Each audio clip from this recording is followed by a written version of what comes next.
我們看到馬雲的照片出現在了愛潑斯坦的文件裡頭，這個攪動了西方政局的性犯罪者，他到底有沒有跟中國的政商高層進行任何勾連呢？今天這個視頻我們來研究一下這個問題。2012年的某一天，一封郵件從倫敦發出，收件人是愛潑斯坦的私人助理，發件者是大衛·斯特恩，他是英國安德魯王子的商業顧問，白金漢宮的項目總監，以及愛潑斯坦自封的門徒。郵件的內容只有一句話，非常關鍵的信息是建議愛潑斯坦去中國駐巴黎大使館重新申請簽證。他說的原話是最好不要勾選關於曾經被拒簽或者是有刑事指控的選項。你沒有聽錯，一個號稱能夠搞定克林頓、搞定英國安德魯王子、搞定華爾街半壁江山的億萬富翁，他想進中國，最後還要靠一個英國王室的跟班來教他怎麼樣在申請簽證的表格上撒謊。但問題來了，這封郵件之所以會存在，是因為愛潑斯坦的中國簽證被拒了，直接被拒掉了。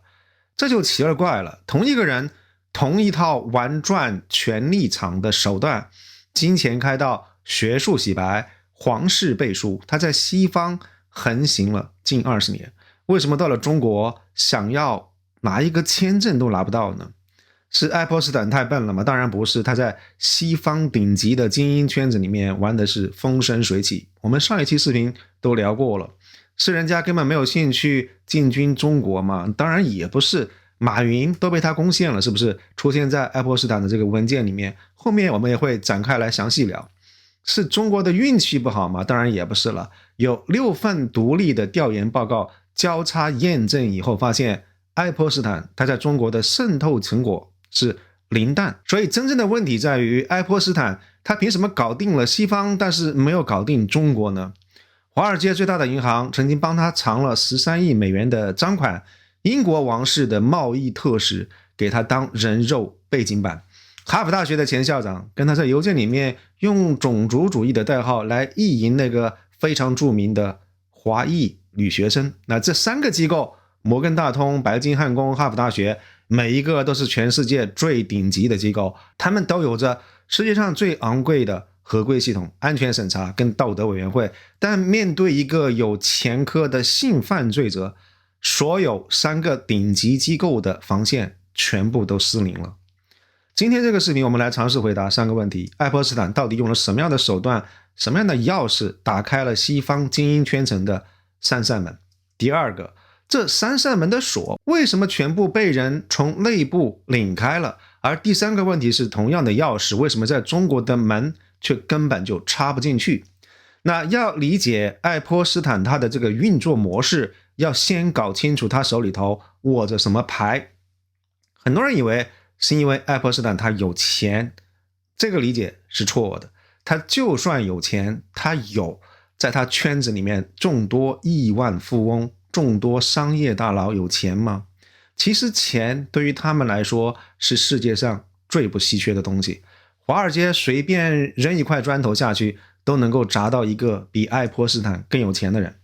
愛潑斯坦他真正的武器是一種我稱之為信用護照的東西。什麼意思呢？你可以想象一下，一個大學都沒有畢業的人，他怎麼能夠走進哈佛大學這個最頂級的學術沙龍？一個有着性侵犯前科的人，他怎麼能夠跟英國的王室稱兄道弟呢？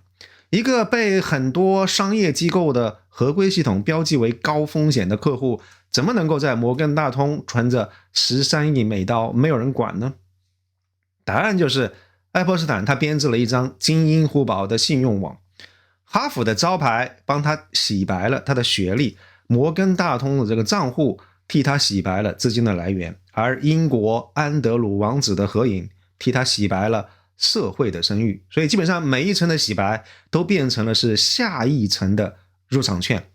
這個就是信用護照的作用，它不是任何一個單獨的身份讓他通關，而是3個頂級的機構為他背書，疊加在一塊，共同形成了一個誰都不會質疑的光環效應。說白了，愛潑斯坦是拿到了西方最頂級精英俱樂部的終身會員卡。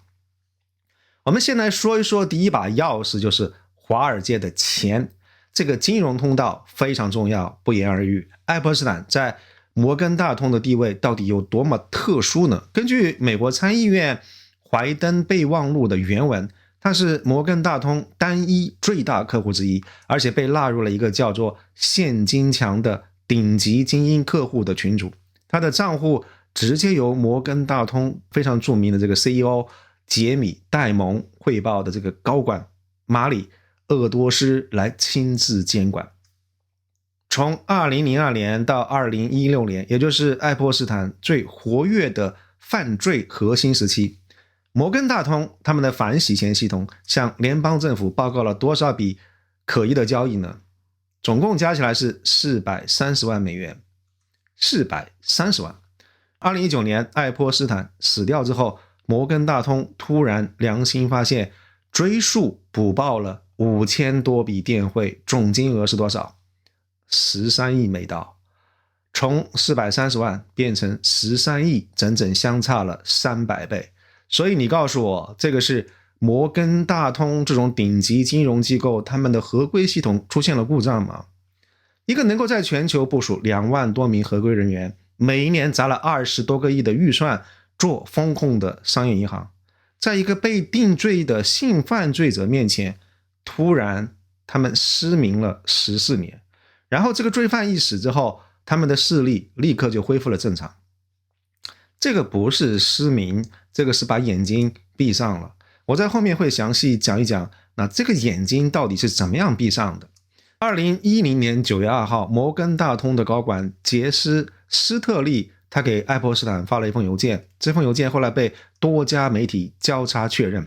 在郵件裡頭，斯特利向這個已經被定罪的性犯罪者匯報了2件事情。第一個，他剛剛參加了與時任國務院副總理王岐山的會面。他的原話是，除了傑米·戴蒙之外，摩根大通這是有過的有史以來最高級別的會議。第二個事情是，他與時任中主部的部長李元朝進行了將近2個小時的會談，並且預測李元朝將會進入常委。大家可以嘗試想象一下這個非常荒誕的畫面哈，摩根大通的最頂級的高管剛剛在中南海跟最頂層談完宏觀經濟，轉頭就像是一個急於邀功的小學生一樣，把與中國領導人的這個談話內容發給了在紐約豪宅裡頭的這個皮條客。在那一刻，華爾街的合規底線蕩然無存，中國的國家領導人被他們是當作了向愛潑斯坦炫耀的社交貨幣和上供的贡品。這個不單單是腐敗，這個是西方金融權力的私人化，公權力被私相授受，成了討好性犯罪者的禮物。但更重要的是什麼？我們注意一下接下來的這個轉折。斯特利向愛潑斯坦匯報了這些會面，但在所有現有的解密檔案當中，沒有任何證據表明王岐山或者是李元朝他們知道愛潑斯坦的存在，也沒有任何證據表明中國方面因此向愛潑斯坦提供了任何實質性的回報。實際上這是一條單向的匯報鏈，西方頂級商業機構的高管主動向愛潑斯坦輸送關於中國的政治情報，但是中方這頭其實什麼都沒有流出來。所以我們實際上看到這個鑰匙嘗試插進了鎖孔，但是並沒有轉動。我們記住這個畫面，因為下面會揭曉為什麼這樣一把鑰匙在中國根本就開不了這把鎖。我們再來說說第二把鑰匙，外交通道。英國的安德魯王子，他從2001年到2011年擔任的是英國的國際貿易特使。那這個頭銜意味着什麼？意味着他可以合法的、頻繁的出入各國最高決策層的客廳，而愛潑斯坦需要的恰恰就是這張臉。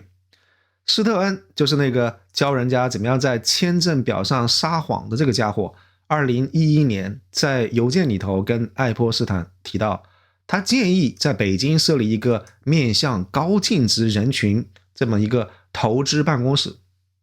而且他提議說應該非常謹慎的讓安德魯王子參與其中，利用它的光環與渠道。大家可以注意這兩個詞，光環與渠道，這個就是英國皇室在愛潑斯坦眼中的全部價值。這是一塊可以隨時兌現的活招牌。安德魯王子在他這盤棋裡頭，準確來說是一枚鍍金的工具人。而第三把鑰匙是學術通道。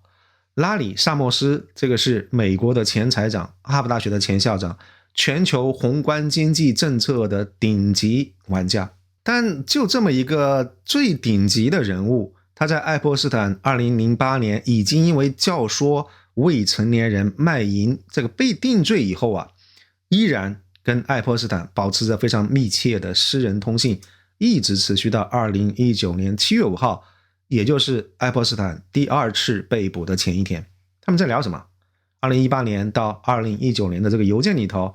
薩默斯跟这個已經被定罪的性犯罪者討論他自己能不能夠跟自己的華裔學生金克宇發展肉體關係。兩個人給金克宇取了一個代號，叫做禍害，或者是更精確的說是黃禍兩個字。而愛潑斯坦的回復是什麼呢？他洋洋得意的自封是薩默斯的僚機 Wingman。 這是兩個白人精英男性在郵件裡頭赤裸裸的物化一個華裔的女學者。而這位西方頂級學者自封的僚機是一個已經被法院定罪10年的性侵犯者。順便說一句，紐約時報後來因為這個郵件曝光，直接解聘了薩默斯的專欄合同。剛剛我們已經把愛潑斯坦的3把鑰匙講完了，我們可以快速解釋一下這套系統之所以能夠運作的底層邏輯。情報學裡頭有一個經典的模型叫做影響力行動3階段，從建立接觸開始到形成影響力，然後最終轉化為槓桿。在華爾街通道，愛潑斯坦他不僅有接觸，而且通過13億美刀的資金流跟拉皮條的服務，直接對摩根大通的高管形成了槓桿。你幫我藏錢，我就不揭發你的醜事，這是一個典型的互相毀滅的保證。而在英國王室的通道，安德魯王子提供了高端接觸的這麼一個圈層，但是他自己沒有一點安全意識，被愛潑斯坦當成的是免費的門面的廣告。當然很明顯他自己也有把柄在愛潑斯坦手裡頭。而在學術通道，當一個前財長跟一個性犯罪者他們在郵件裡頭對自己的學生品頭論足，還有非常骯髒的性幻想的時候，那整個事情就徹底變味了。講完3把鑰匙，我們現在進入這個視頻當中比較核心的一個問題，就是3扇門的鎖為什麼全部都是從內部被人打開的？這個就是所謂的拔插頭式的腐敗這麼一個概念的精髓所在。一般來說，普通人的腐敗是什麼樣呢？是比如說小偷破窗而入，你可以說這個窗戶質量不行，你也可以說報警器它反應太遲鈍。但是愛潑斯坦的案子它不是這麼一回事兒。在摩根大通、白金漢宮跟哈佛大學這3個堡壘裡頭，其實警報器響過，安保他們也看到了，但是擁有最高權限的人走過去，他直接把報警器的這個電源線給拔掉了。所以這個不是系統有漏洞，這根本就是門鎖從裡頭被人打開了。我們先回到視頻開頭的這樣一組數據的對比，430萬對13億美刀。很多人第一個反應就是摩根大通這個銀行的反洗黑錢的系統是不是有什麼漏洞，是不是太落後了呀？其實恰恰相反，根據美國參議院備忘錄的原文，早在2006年，摩根大通的底層合規系統已經非常準確地識別出了愛潑斯坦的賬戶每個月有高達4萬到8萬美刀的異常現金提取的記錄。系統已經標記了，合規的官員也報告了，紅色警報觸發了。然後呢，這個摩根大通的高管把這個警報直接壓下去了。這個不是忽視，這個是行政命令級別的壓制。參議院的調查報告，他們的結論是什麼？就是銀行高管對於被愛潑斯坦交易驚動的合規官員的警告是置若罔聞，他似乎隱瞞了潛在洗錢的證據，並且指導愛潑斯坦如何掩蓋可疑的大額現金的提取。大家注意到了嗎？這個是指導，不是沒有發現，而是手把手的教愛潑斯坦怎麼樣能夠繞過自己銀行的監控系統。這個在美國反洗黑錢法律框架底下叫做什麼？這個叫做蓄意違規。那這個定性的法律後果跟普通的系統故障是完全不一樣的。系統故障是過失，可以罰款了事，而蓄意違規這個是犯罪，高管個人可以坐5年的牢。而摩根大通最後支付了什麼代價？7500萬美元的和解金。但更恐怖的還不是罰款，更恐怖的是这個時間差。這家銀行在愛潑斯坦活着，而且他們的這個犯罪非常活躍的這14年裡頭，他們只報告了430萬的這個可疑交易金額，而人一旦死了以後，3個月之內突然就挖出了13億美刀的這個可疑記錄，5000筆的電匯單，一筆都不少。所以你見過這麼孝順的合規系統嗎？人活着的時候眼瞎，人死了突然間什麼都看得到了。所以這個不是技術升級，這個叫做推卸責任。活着的時候不報是怕得罪了金主，死了以後立馬補報是怕監管來追責。所以基本上我們可以說，第一條結論可以出來了，摩根大通的反洗黑錢的系統不是故障，它運作的非常良好。那些底層的合規人員也非常忠實的發出了每一條預警的警告。但真正壞掉的是坐在系統上方，他們有權利可以關閉掉這些警告按鈕的那些人。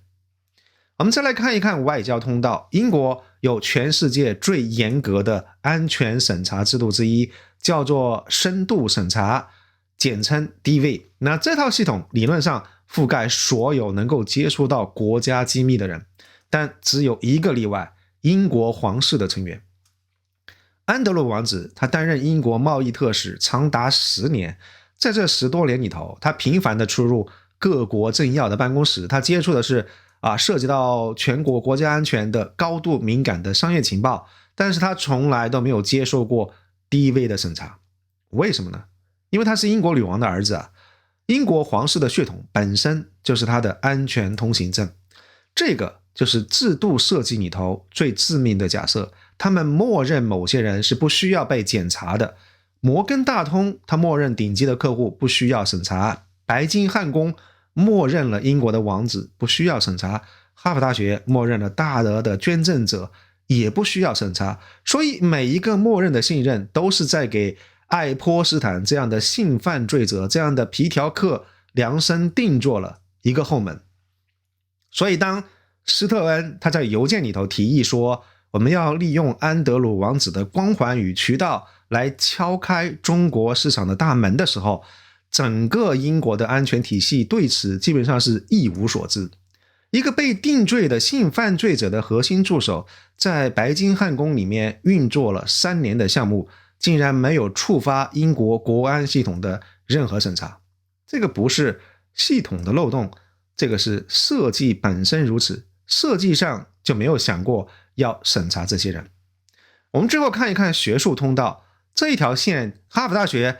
這個世界上最受人尊重的學術機構，它本身實際上有一套複雜的捐贈審查的程序。2003年，哈佛的這個頂層行政人員確實在內部文件裡頭標注了愛潑斯坦的問題，因為這個人他連本科學位都沒有，他也不符合訪問研究員的一個最低的標準。但是哈佛大學的掌權者，他們只用一句話就把這個合規異常直接給消除掉了。愛潑斯坦不僅拿到了訪問研究員的這個頭銜，還向哈佛大學前後捐贈了917萬美刀，其中的650萬直接進入了一個叫做 PED 的項目。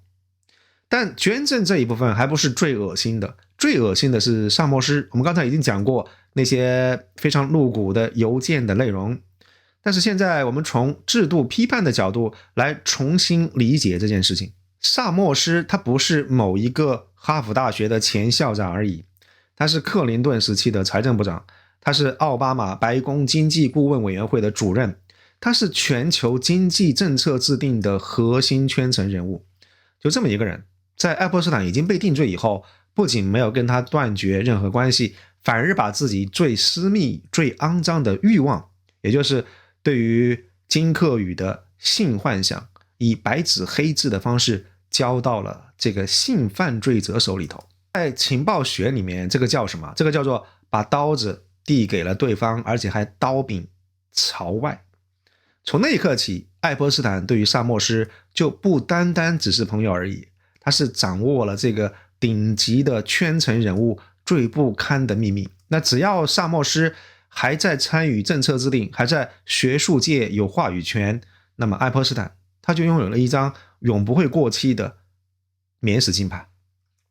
這個就是拔插式腐敗的終極形態，不是外部入侵，而是系統內部最有權力的這些人，他們主動的把自己的權柄交了出去，然後為了保住秘密，反過來幫助這個入侵者愛潑斯坦關閉掉了所有的警報。3個機構，3種司法，但是病理學報告寫的是同一個診斷，叫做精英俘獲。當一個系統的免疫機制，它只檢查普通人，而對於權力最頂端的這些人自動放行的時候，那這個系統他們不是在防禦腐敗，而是在篩選誰有資格腐敗。好了，說到這個地方，肯定有人會說艾森，你是不是又在搞銀麻了這一套敘事？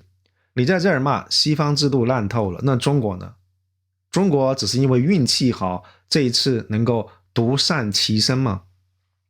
其實不是中國運氣好，而是架構使然。給大家看一組數據哈，這是6份獨立調研報告交叉驗證之後得出來的硬結論。表格裡面5個維度，西方那邊全是實打實的政商勾結的證據，但中國這邊全部都是零。不是說愛潑斯坦他滲透的效果不夠好，而是他在中國顆粒無收。但這個並不代表愛潑斯坦他沒有嘗試過想要進中國這扇大門，恰恰相反，他在中國方向的這個布局是有組織有層次的。讓我給大家拆解一下2條非常具體的證據鏈條。愛潑斯坦他在學術通道實際上是下了很大的功夫跟力氣，核心中間人就是華裔的非常著名的數學家邱成桐，他是哈佛大學的教授，菲尔茲獎的得主，在中美的學術界都有極深的人脈。2016年的4月份，邱成桐給愛潑斯坦的助理發郵件，他說清華大學正在認真討論在波士頓開設一家分校，他甚至還起草了一份非常機密的初步方案，每一年的預算大概是5000萬美刀，選址就放在哈佛大學附近的士兵場路。2016年的5月份，清華大學时任校長邱勇在紐約還真的就會見了愛潑斯坦，而在同一時期，邱勇也在與哈佛大學的校長會面。2016年的10月份，邱勇邀請愛潑斯坦來訪問清華的北京校區。2016年的11月份，邱成桐引薦了香港商人陳啟宗給愛潑斯坦作為潛在的出資人。12月份陳啟宗在哈佛廣場的一家餐廳與愛潑斯坦會面，而這位陳啟宗呢，是晨星集團的創始人，2014年曾經向哈佛公共衛生學院捐贈了3.5億美刀。所以我們看到這條線上的每一個節點，無論是邱成桐、邱勇、陳啟宗，他們都是非常真實存在的人物。哈佛大學、飛鴻隊、南華早報還有自然雜誌多家權威的媒體，他們交叉確認了這些郵件的存在跟真實的線下會面。但是結果怎麼樣呢？波士頓的分校並沒有真的建成，聯合研究中心也沒有落地，而愛潑斯坦的訪華邀請並沒有成型不要忘記了，他連中國的簽證都沒有拿到。所以這個就是最耐人尋味的地方。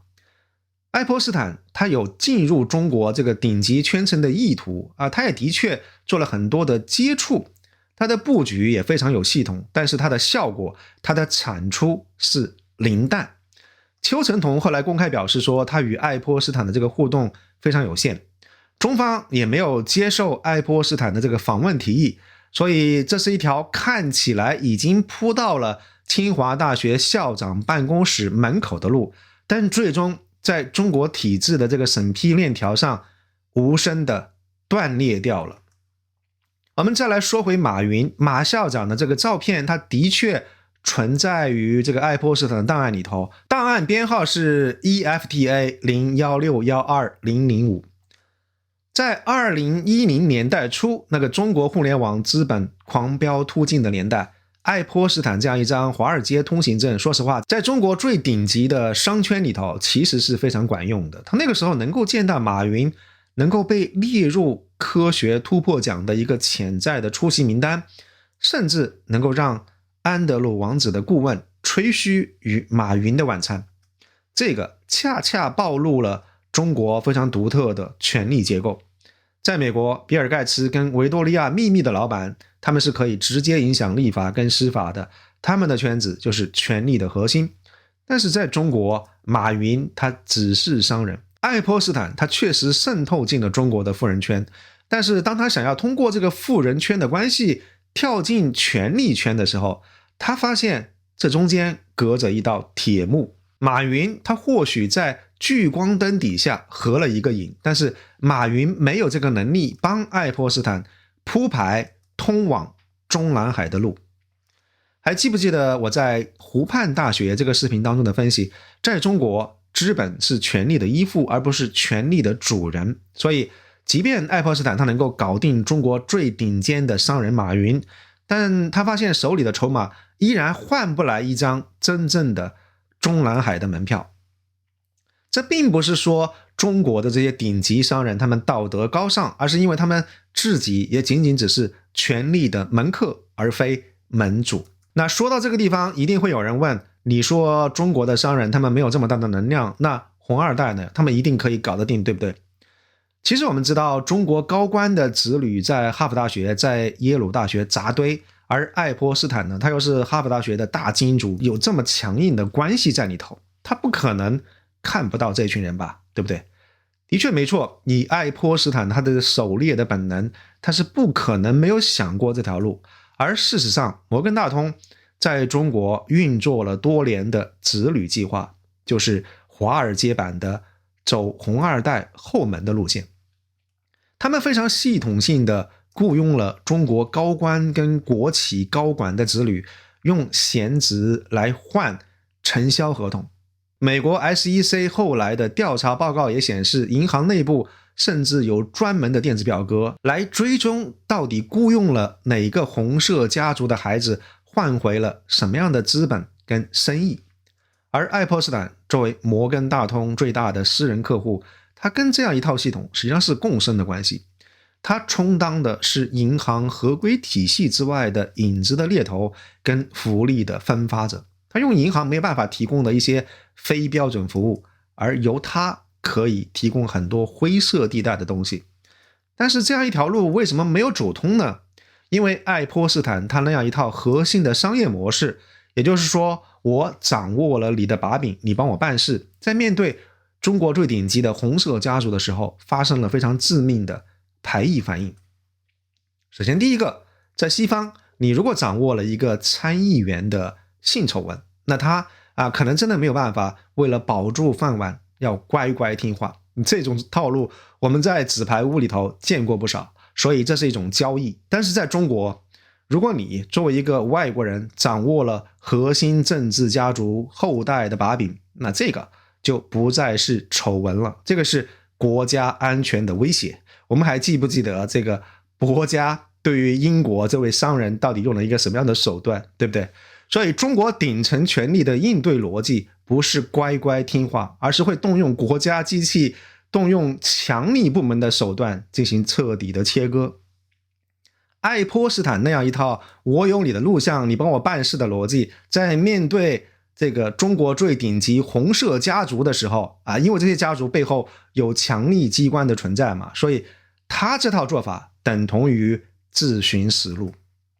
而紅色家族他們的確是有需要白手套來幫他們打理一些灰色事務的時候，但是這個白手套有一個絕對的硬性標準，就是那必須得是自己人，比如說自己的發小、自己的秘書，或者是已經依附家族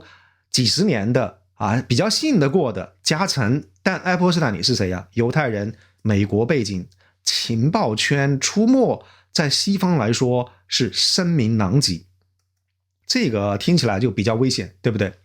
中國的精英圈層講究的是悶聲發大財跟圈層封閉。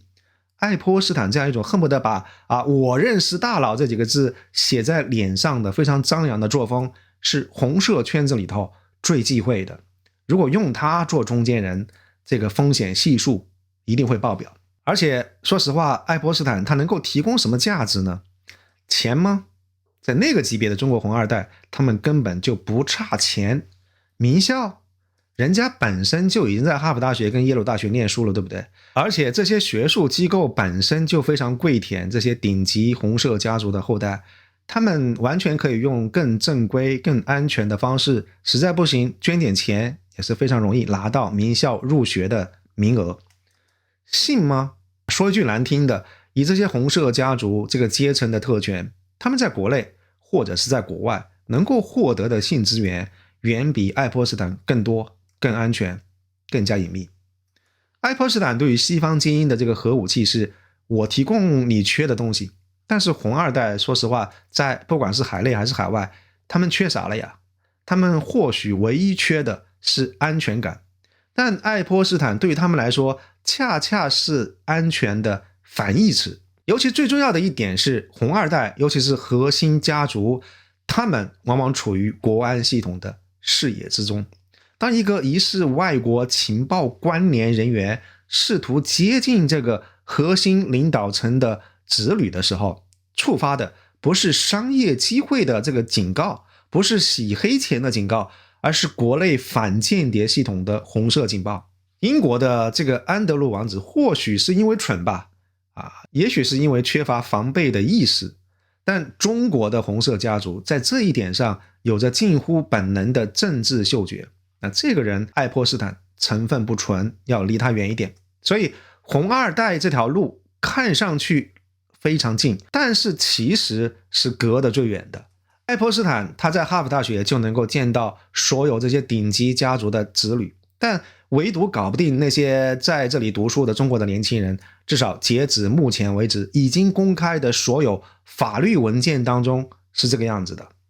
因為在西方他是權力的玩伴跟慾望的經紀人，但是在中國權力的眼中，他是一個帶着病毒的境外勢力。所以我們看到這三條線，清華大學的線、馬雲的線跟紅二代的線合在一塊兒，恰好證明了同一件事情，說到底是中國跟西方兩套體制的底層邏輯是完全不一樣的。在西方，尤其是英美的精英網絡裡頭，權力運作靠的是去中心化的信任。什麼意思呢？你搞定一個關鍵節點之後，尤其是愛潑斯坦，他作為一個超級節點，他能夠橫向滲透整個的權力網絡。他搞定了安德魯王子，就能夠趁着王室的光環去敲開各國政要的門。在這樣一種去中心化的信任網絡裡頭， FBI 跟 CIA 他們就不能夠隨便干預頂層精英的私人社交。所以愛潑斯坦他只要拿到了這樣一本信用護照，基本上可以暢行無阻。但中國的權力系統不是這個邏輯。在中國，你搞定了一個校長，後面還有外事處、黨委、教育部、國安，他們在後面排着隊等着要查你的底褲呢。這個不是開玩笑，我可以給大家講一講中國的高校要接待一個外國大金主需要走一些什麼樣的流程。那第一關是國際合作與交流處要做初審，要核查這些來訪者他們真實的身份、商業背景跟資金的來源。第二關是校黨委的外事工作委員會跟保衛處的複核，他們要從政治安全跟國家安全的底線的角度來評估這個事兒。而第三關是上級教育行政部門甚至是教育部來審批這個名單會跟出入境管理部門以及国家安全機關的重點關注名單來做比對。所以3個審查的關口，多個部門交叉驗證，要實現的是終身責任追究。在這樣一條審批鏈上，任何一個關節的這個辦事人員，他打開搜索引擎，輸入愛潑斯坦這幾個字，那很容易就看到2008年的性犯罪的定罪記錄，對不对？所以問題來了，愛潑斯坦那試圖跟清華大學談合作辦學，要設這個聯合研究機構的時候，中方有沒有可能碰巧就沒有發現他到底是誰呢？我覺得那這個概率是无限趨近於0。有人會說，你是不是在刻意美化中國的制度？中國就沒有腐敗嗎？就沒有人走後門嗎？中國沒有腐敗，這不是搞笑的嗎？中國的制度當然不完美，問題非常非常多，地球人都知道。比如說官僚系統存在信息壁壘、部門扯皮，甚至燈下黑。那如果愛潑斯坦他的運氣真的好到爆，在某種機緣巧合底下，一開始就結識了這個級別足夠高的政治人物，他的下級肯定會選擇睜一隻眼閉一隻眼。但這裡面也有一個非常關鍵的區分，就是個別節點的鬆動跟整個系統的坍塌實際上是兩回事。在西方我們看到，剛才已經分析過了，不只是個別的環節出了問題，而是在不同的国家、不同的獨立的制度體系，在近20年的這個時間跨度裡頭，同步的、持續的、系統性的對同一個性犯罪者都制度失灵了。摩根大通的合規部門、英國的安全審查系統以及哈佛大学的捐贈審核機構，全部從內部被人把门打開了，把门鎖打開了，從內部被攻破了。而在中国，即便存在局部的人為的鬆動，那系統的底線機制依然在運作，簽證被拒掉了，對不對？清華大學的項目的確沒有落地，也沒有主權基金的這個錢牽涉到其中，沒有高官或者哪怕是一些紅二代的子女曾經登上愛潑斯坦的蘿莉島。而且除此之外，還有一個因素，就是中國的官僚體系当中普遍有一種非常根深蒂固的涉外的安全焦慮。对于一個體制類的官員來說，你去接觸一個這個背景非常複雜的猶太億萬富翁，不管是懷疑來自於 CIA 的背景還是摩薩德的背景，這個政治風險遠遠大於收益。你想想看，你不經報備私下接觸這樣一種非常敏感的人物，是巨大的扣分項。而正是這樣一種非常偏執的避嫌的本能，在某種程度上客觀上構成了最後一道的防火牆，在阻斷與愛潑斯坦這種性犯罪者這樣一種病毒式的人物的時候，卻非常出奇的管用。說白了，愛潑斯坦的這個信用護照在西方能夠行得通，在中國的這個官僚體系裡頭根本就不認這套東西。3把鑰匙在西方可以開3扇門，但在中國3把鑰匙全部插不進鎖孔，因為這個鎖的制式根本就是不一樣的嘛。所以愛潑斯坦它是一面鏡子，它照出了華爾街反洗錢系統的選擇性失明，它照出了英國皇室安全審查的血統豁免，它也照出了常春藤大學學術倫理的捐贈收買。當西方這些制度的免疫系統它只對普通人生效，但是对於權力頂端的這些皮條客自動關閉的時候，那這個制度它是不是在保護公眾，還是說其實是在保護特權呢？而所謂拔插頭式的腐敗就是這樣一種病灶的臨床表現，不是報警器沒有響，而是有權力的人他選擇了把插頭拔掉。我想不管是西方還是在東方，任何制度都有縫隙，任何官僚系統都有惰性跟腐敗的可能。但愛潑斯坦這個案子的價值在於，當同一個滲透者用同一套方法，在同一個時間窗口，對於2種不同的制度同時發起衝擊的時候，一邊是3道防線全部淪陷，另外一邊是5個維度的成果全部都是零蛋。那這個差距不是簡簡單單只能夠用運氣來解釋的。我是艾森，感謝您收看今天的視頻。喜歡這個視頻的話，記得點讚並且分享，歡迎大家訂閱我們的頻道，加入我們的會員。祝您春節愉快，恭喜發財。